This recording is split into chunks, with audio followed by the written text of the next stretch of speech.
Hey, what's up guys? Radku here, back with another Yu-Gi-Oh video. And today is going to be Megalith Drytron.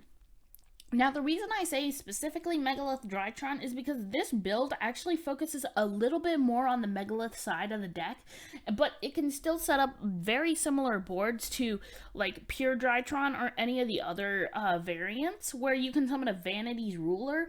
And my special addition is that you can add a 4,000 attack Phaleg on the field, which is really good.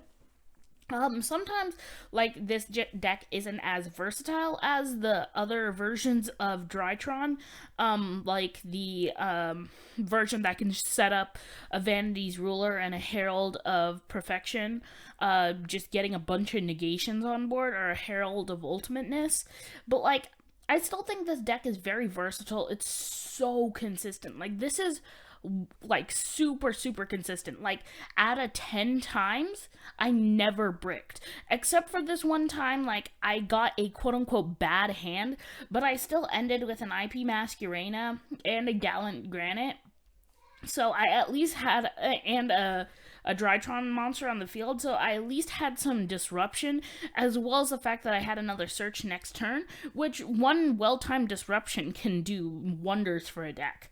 So, you know what, without further ado, let's jump right into the deck. Starting things off, I play one copy of Drytron Meteonis Quadrantidis. So its effect is, so the big ones, the only reason I play them is because of just they're 4K body, but they also have really good effects, but you don't want to brick with them in your hand. Your opponent cannot target this card with spells, spell traps, or effects. Then you can only use the following effects once per turn. If the total level of all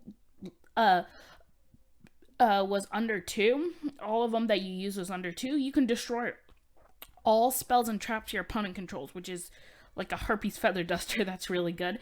Then if this card is ritual summon and destroyed, you can special summon a nice little Drytron from the grave. So this is pretty good. Just being a complete wipe of your opponent's back row is really good. On top of the fact that you just set up another 4,000 body on the field, which is really powerful.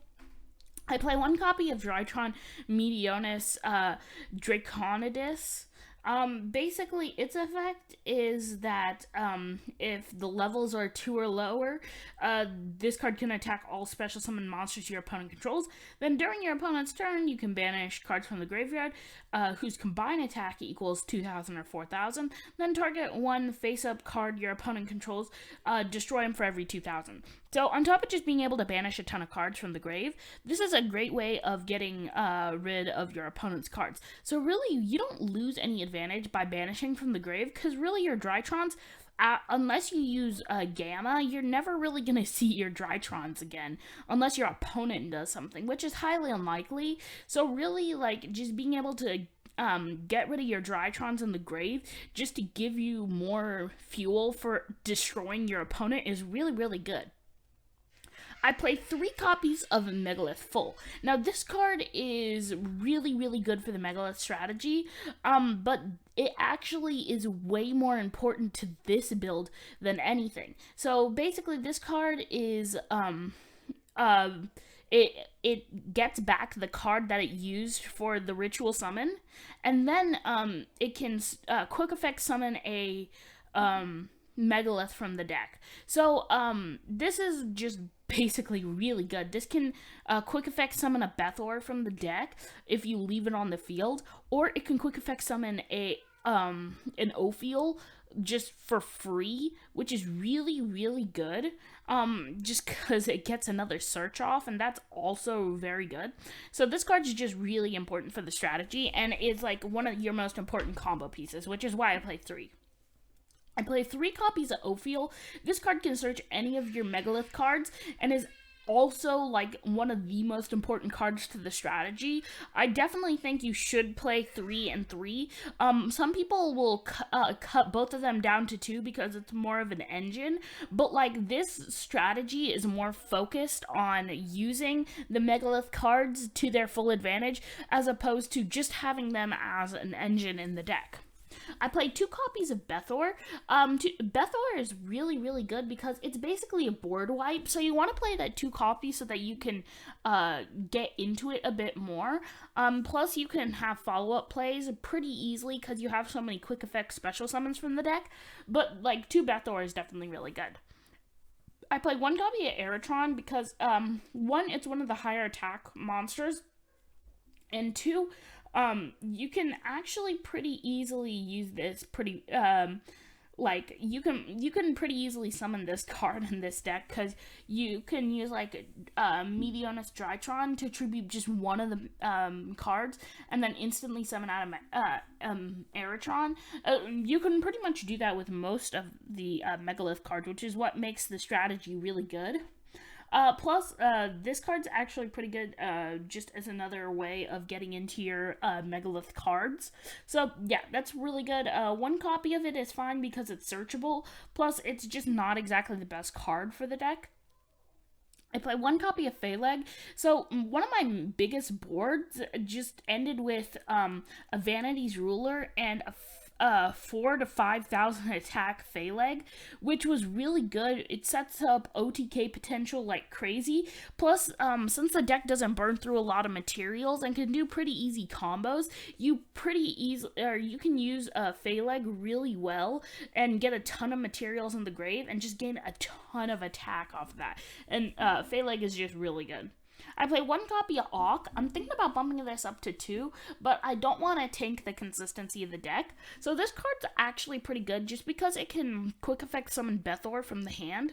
Plus, it's just really good to set up, to just draw and discard. Like, you really aren't gonna summon it a ton. Like, you don't need it for its summoning effect, but like, you're mainly gonna use this to quick effect summon Bethor during your opponent's turn, so that way you could wipe their field and be like, oops, sorry, didn't mean to do that.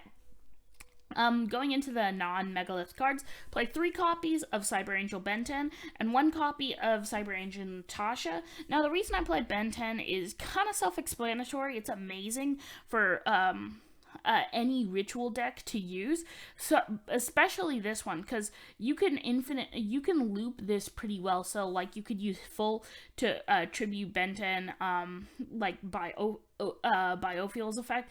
Like, there's full combos that you can have just if you hard draw into Ben 10, and Ben 10's just such a solid card because it can search other copies of itself, which can gain you so much advantage. Then on your last Ben 10, you can use it to search your Vanity's Ruler, because this deck doesn't normal summon at all, so that's just so solid, and this card is amazing. And the 1 copy of Natasha, just because you can steal your opponent's monsters, like, it's really good.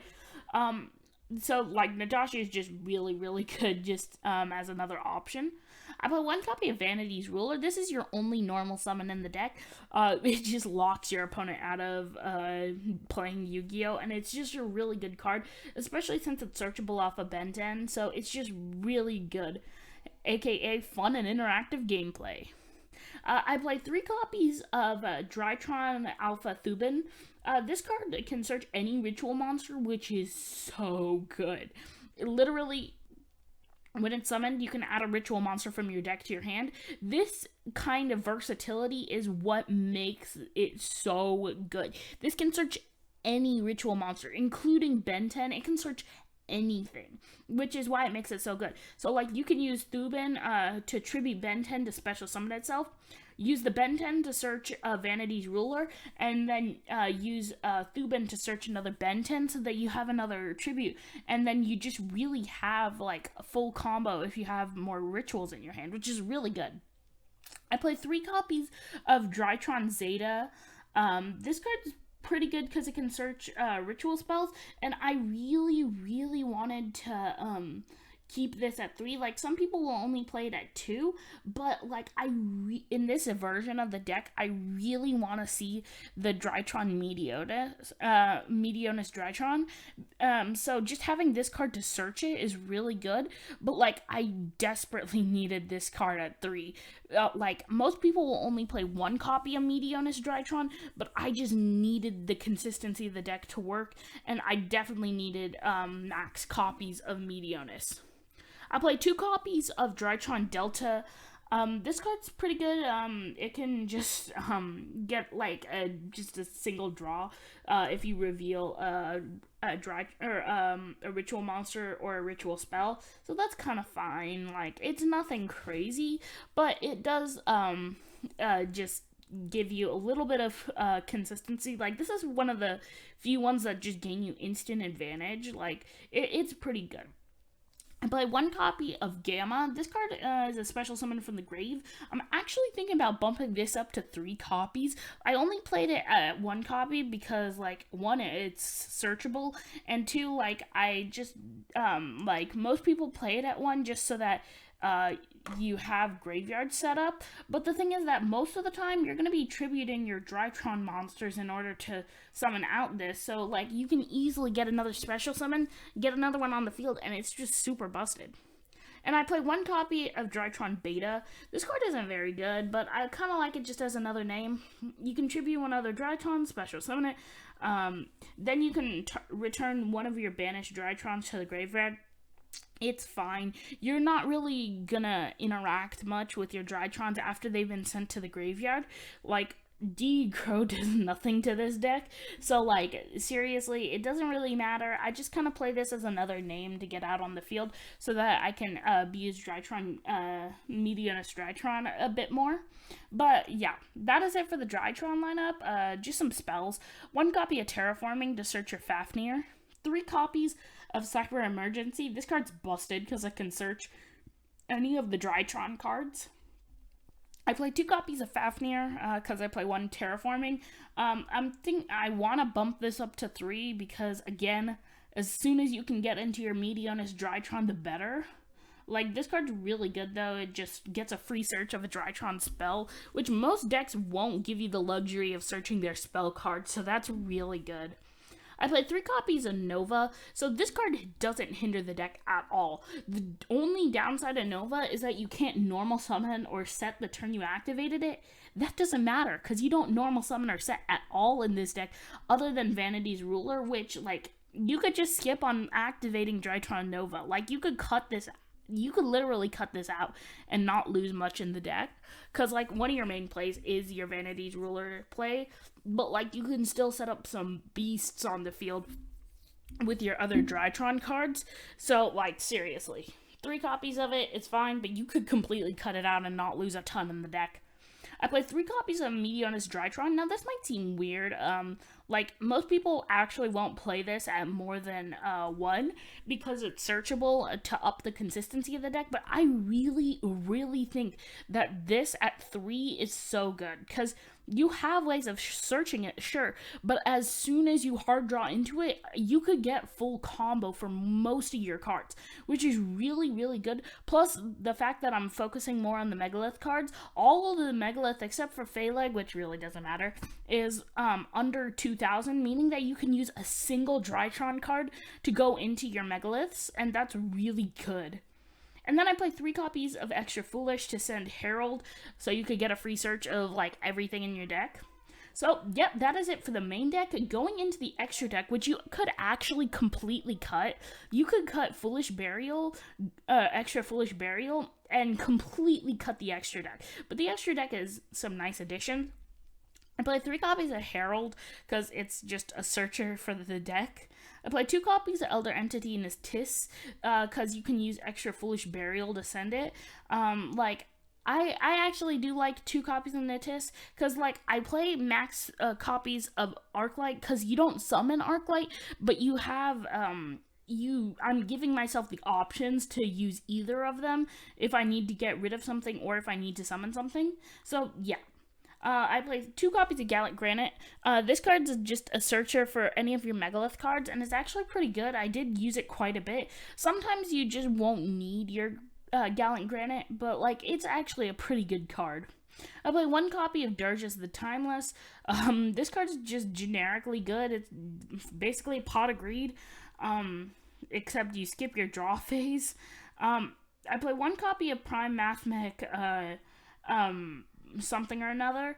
This searches any of your spells, like, because, like, you're not going to go into it a ton, but, like, when you have the option to, it can search spells from the deck. It can add a level 4 or lower card from your deck, which is actually really, really, really good, because it can search almost any of your Megalith cards, your important Megalith cards at least.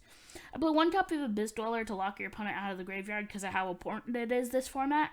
1 copy of Nightmare Phoenix, Unicorn, and Cerberus because generic. 1 copy of Boral Sword for OTKs, which you can actually go into pretty effectively in this deck. And 1 copy of IP Masquerena for some generic disruption during your opponent's turn. This card is like super important. It wins you games. Like, this card's really good. But yeah, that's pretty much it for the deck. Please like, subscribe, share, comment, and let me know what you thought, and let me know if there's anything you would change about it. Would you rather like play a different variant of this deck? Would you cut out the Nova? Would you change anything about the deck? And yeah, that's pretty much it, and I'll see you in the next Yu-Gi-Oh video. Peace, guys.